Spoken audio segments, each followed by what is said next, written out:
ഇയ്യോബ് അദ്ധ്യായം 21.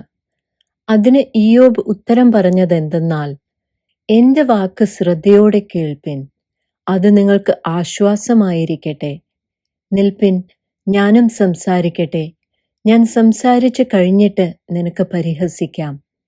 ഞാൻ സങ്കടം പറയുന്നത് മനുഷ്യനോടോ? എന്റെ ക്ഷമ അറ്റുപോകാതിരിക്കുന്നതെങ്ങനെ? എന്നെ നോക്കി ഭ്രമിച്ചു പോകുവിൻ, കൈകൊണ്ട് വായ് പൊത്തിക്കൊള്ളുവിൻ. ഓർക്കുമ്പോൾ ഞാൻ ഞെട്ടിപ്പോകുന്നു, എന്റെ ദേഹത്തിന് വിറയൽ പിടിക്കുന്നു.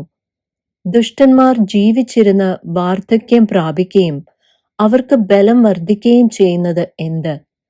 അവരുടെ സന്താനം അവരോടുകൂടെ അവരുടെ മുമ്പിലും അവരുടെ വംശം അവർ കാണുകയും ഉറച്ചു നിൽക്കുന്നു. അവരുടെ വീടുകൾ ഭയം കൂടാതെ സുഖമായിരിക്കുന്നു. ദൈവത്തിന്റെ വടി അവരുടെ മേൽ വരുന്നതുമില്ല. അവരുടെ കാള ഇണചേരുന്നു, നിഷ്ഫലമാകുന്നില്ല. അവരുടെ പശു കിടാവിടുന്നു, കരു അഴിയുന്നതുമില്ല. അവർ കുഞ്ഞുങ്ങളെ ആട്ടിൻകൂട്ടത്തെപ്പോലെ പുറത്തയക്കുന്നു. അവരുടെ പൈതങ്ങൾ നൃത്തം ചെയ്യുന്നു. അവർ തപ്പോടും കിന്നരത്തോടും കൂടെ പാടുന്നു.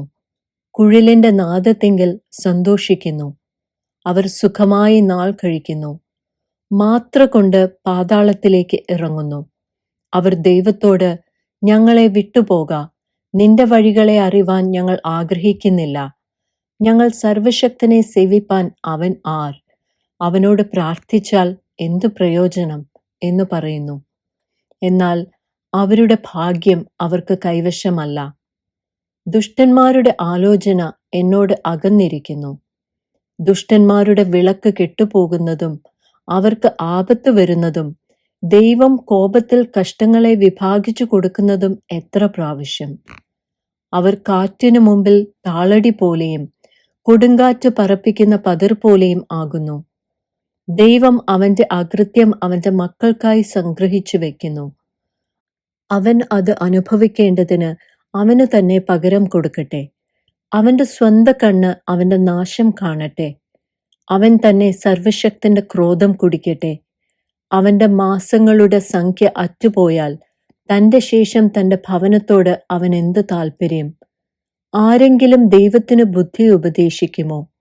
അവൻ ഉന്നതന്മാരെ ന്യായം വിധിക്കുന്നുവല്ലോ. ഒരുത്തൻ കേവലം സ്വൈര്യവും സ്വസ്ഥതയും ഉള്ളവനായി തന്റെ പൂർണ്ണ ക്ഷേമത്തിൽ മരിക്കുന്നു. അവന്റെ തൊട്ടികൾ പാലുകൊണ്ട് നിറഞ്ഞിരിക്കുന്നു. അവന്റെ അസ്ഥികളിലെ മജ്ജ അയഞ്ഞിരിക്കുന്നു. മറ്റൊരുത്തൻ മനോവ്യസനത്തോടെ മരിക്കുന്നു. നന്മയൊന്നും അനുഭവിപ്പാൻ ഇടവരുന്നതുമില്ല. അവർ ഒരുപോലെ പൊടിയിൽ കിടക്കുന്നു. കൃമി അവരെ മൂടുന്നു. ഞാൻ നിങ്ങളുടെ വിചാരങ്ങളെയും നിങ്ങൾ എന്റെ നേരെ നിരൂപിക്കുന്ന ഉപായങ്ങളെയും അറിയുന്നു. പ്രഭുവിന്റെ ഭവനം എവിടെ? ദുഷ്ടന്മാർ പാർത്ത കൂടാരം എവിടെ എന്നല്ലോ നിങ്ങൾ പറയുന്നത്. വഴിപോക്കരോട് നിങ്ങൾ ചോദിച്ചിട്ടില്ലയോ? അവരുടെ അടയാളങ്ങളെ അറിയുന്നില്ലയോ? അനർത്ഥ ദിവസത്തിൽ ദുഷ്ടൻ ഒഴിഞ്ഞു പോകുന്നു. ക്രോധ ദിവസത്തിൽ അവർക്ക് വിടുതൽ കിട്ടുന്നു. അവന്റെ നടപ്പിനെക്കുറിച്ച് ആരവന്റെ മുഖത്ത് നോക്കി പറയും? അവൻ ചെയ്തതിന് തക്കവണ്ണം ആരവന് പകരം വീട്ടും? എന്നാലും അവനെ ശ്മശാനത്തിലേക്ക് കൊണ്ടുപോകുന്നു. അവൻ കല്ലറയ്ക്കൽ കാവൽ നിൽക്കുന്നു. താഴ്വരയിലെ കട്ട അവന് മധുരമായിരിക്കും. അവന്റെ പിന്നാലെ സകല മനുഷ്യരും ചെല്ലും. അവന് മുമ്പേ പോയവർക്ക് എണ്ണമില്ല. നിങ്ങൾ വൃഥാ എന്നെ ആശ്വസിപ്പിക്കുന്നത് എങ്ങനെ? നിങ്ങളുടെ ഉത്തരങ്ങളിൽ കപടമുണ്ടല്ലോ.